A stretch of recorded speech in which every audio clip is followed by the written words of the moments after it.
में डालने के वास्ते आमदनी दुगनी करने किसानों की क्या क्या नहीं बोले थे। अगर मोदी जी की स्पीच सुन रहे तो मैं कहने की आवश्यकता ही नहीं।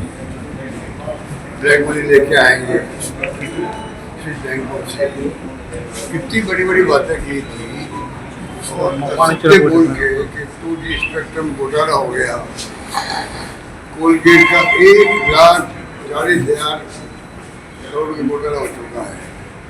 11 साल में वो घोटाले कहाँ गए, आरोप लगाए थे कांग्रेस पर।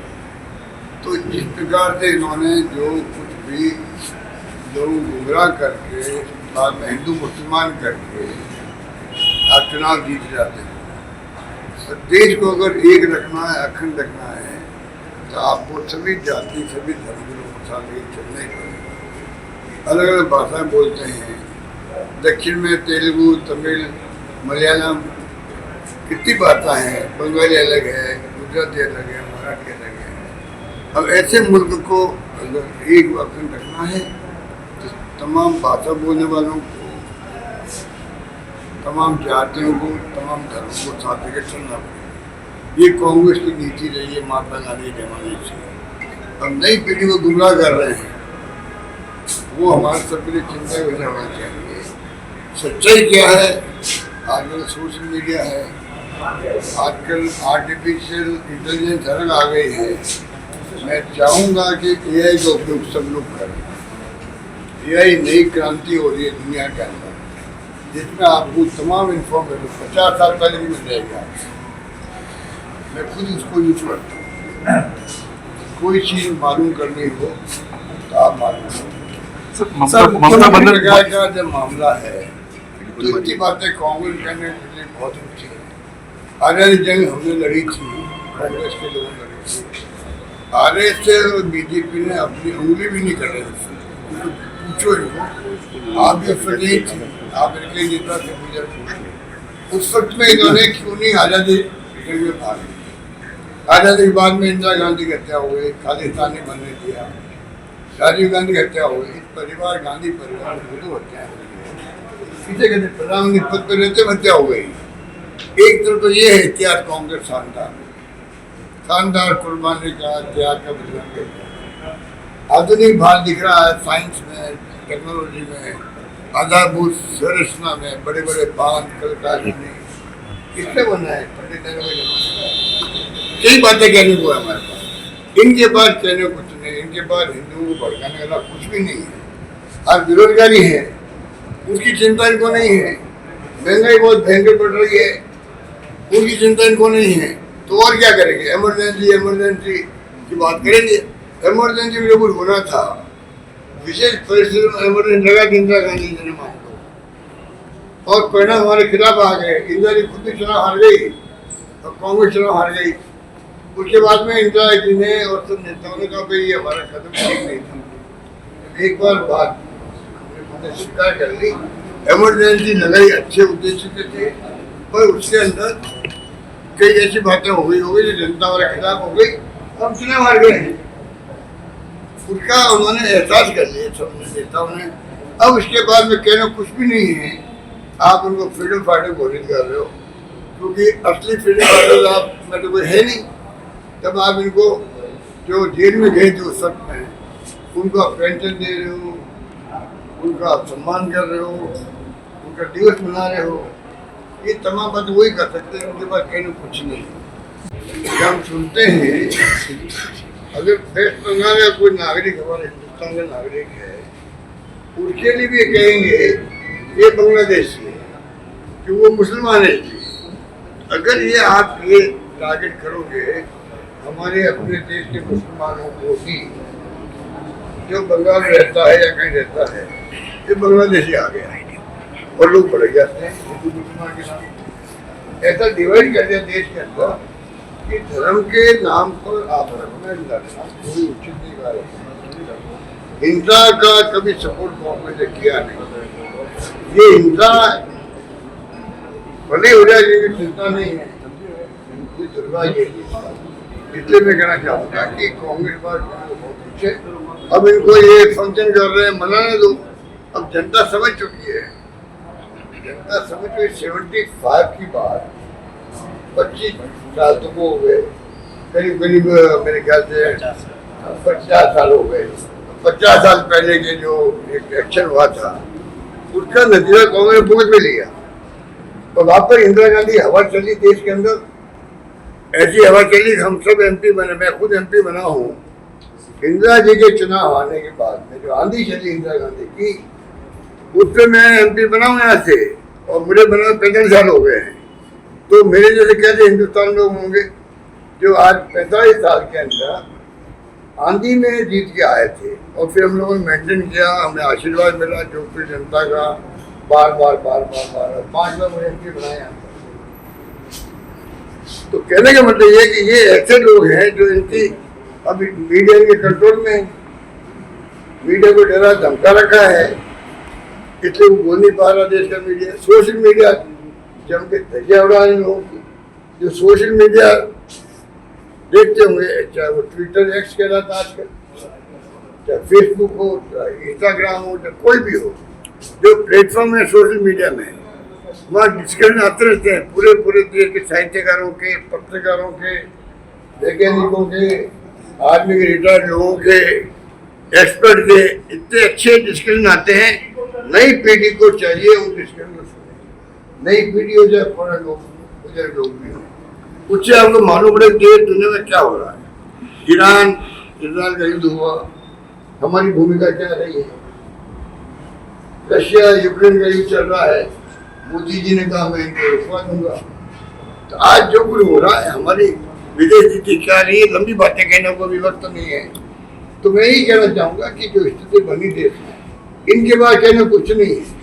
इमरजेंसी बात तो कई बार चुनाव की सर कल जीत चुकी है, अब उसको ये कहते भुनाना चाहिए, भुनाने वाला नहीं।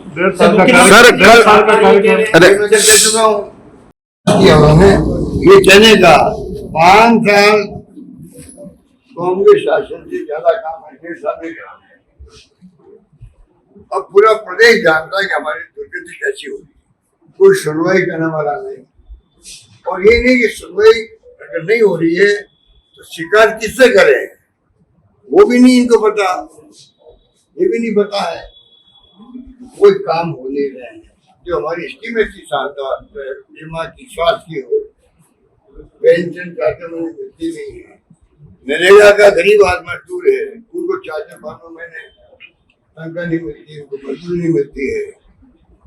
बाकी पानी बिजली अब तो बरसात आ गई है, वरना क्या स्थिति बनी थी। गर्मियों के अंदर बिजली कटौती कितनी हुई थी, गर्मी में नागा किया, पानी की समस्या आएगी। तो इनको कोई सरोकार नहीं इन बातों से। हम विपक्ष में हैं। जन भावना जो होती है, ये हमारे पास में जो लोग आगे कहते हैं या मीडिया में खबर आती है, उनके आधार पर हम लोग बात उठाते हैं। वो समझते हैं राजनीतिक आलोचनाएं सच्चाई नहीं है। इस भ्रम में रहेंगे मुख्यमंत्री जी तो तकलीफ मुख्यमंत्री जी को होने वाली है।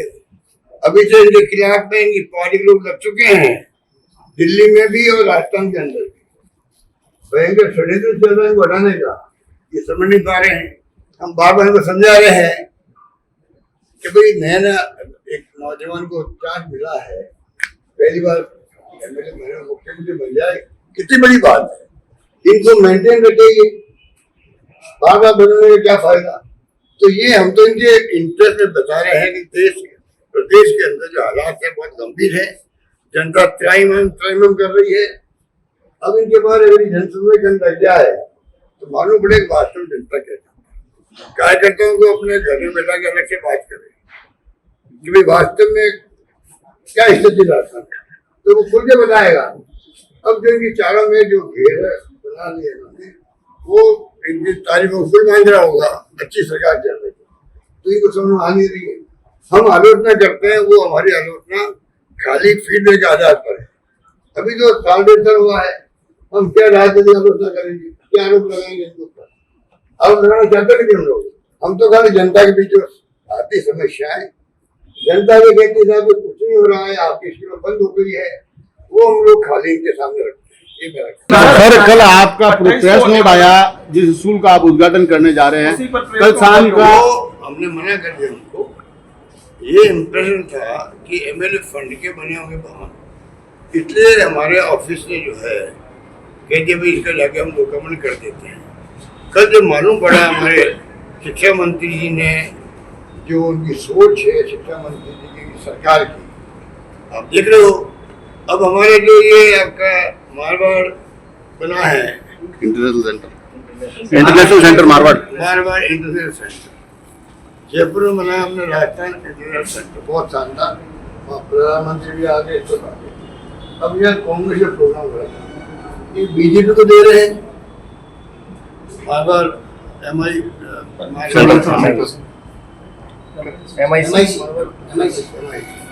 और एबीपी को दे रहे हैं, सबको दे रहे हैं।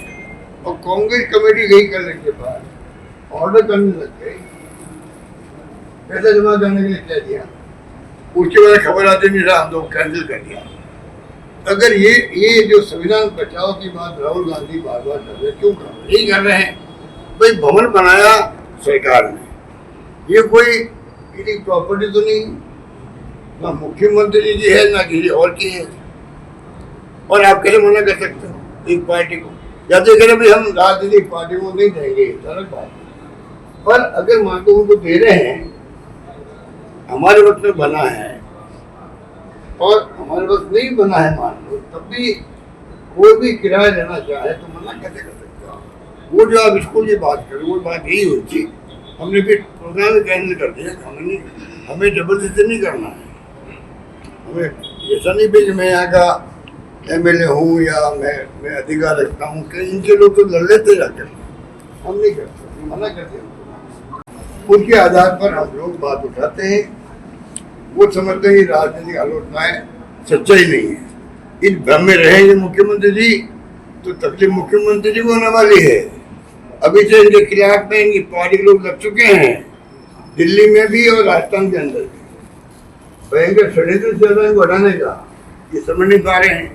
हम बार बार इनको समझा रहे हैं कि भाई नया एक नौजवान को चांस मिला है, पहली बार एमएलए बने, मुख्यमंत्री बन जाए, कितनी बड़ी बात है।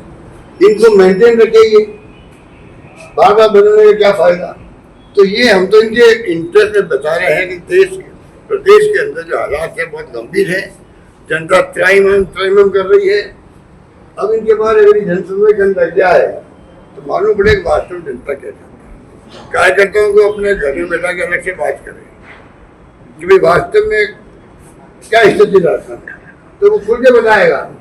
अब जो इनकी चारों में जो घेर बना लिया इन्होंने, वो इनकी तारीफों को खुद मान रहा होगा, अच्छी सरकार चल रही है, तो इनको समझ में आ नहीं रही है। हम आलोचना करते हैं, वो हमारी आलोचना खाली फीडबैक के आधार पर है। अभी तो 1.5 साल हुआ है, हम क्या राजनीतिक आलोचना करेंगे, क्या आरोप लगाएंगे इनके ऊपर? आरोप लगाना चाहते नहीं हम तो खाली जनता के बीच आती समस्याएं, जनता के कहती साहब कुछ नहीं हो रहा है, आपकी स्कीम बंद हो गई है, वो हम लोग खाली इनके सामने रखते हैं। ये मेरा सर, आप का शिकार है। तो सवाल अभी अमेरिका ने जारी किया एडवाइजरी, हिंदुस्तान में 6 राज्य ऐसे हैं जहाँ पर महिलाएं सुरक्षित नहीं है। कृपया ध्यान रखें, अमेरिका तो वहाँ जाए तो कहीं रेप में भी घटना नहीं हो जाए। तो फ्रांस की लेडी घटना हो गई राजस्थान में, उन 6 राज्यों में राजस्थान का नाम नहीं था। तो मैंने कल आगाह किया मुख्यमंत्री जी को, कोई ऐसा नहीं हो कि ये घटनाएं जो हुई है इससे राजस्थान का नाम भी जुड़ जाए अमेरिका के देश के अंदर। अब इसमें आलोचना क्या हुई? सच्चाई मैंने उन तक पहुंचाई है। अब उसके बाद में वो बुरा माने तो मैं क्या कर सकता हूँ? ये सत्य है।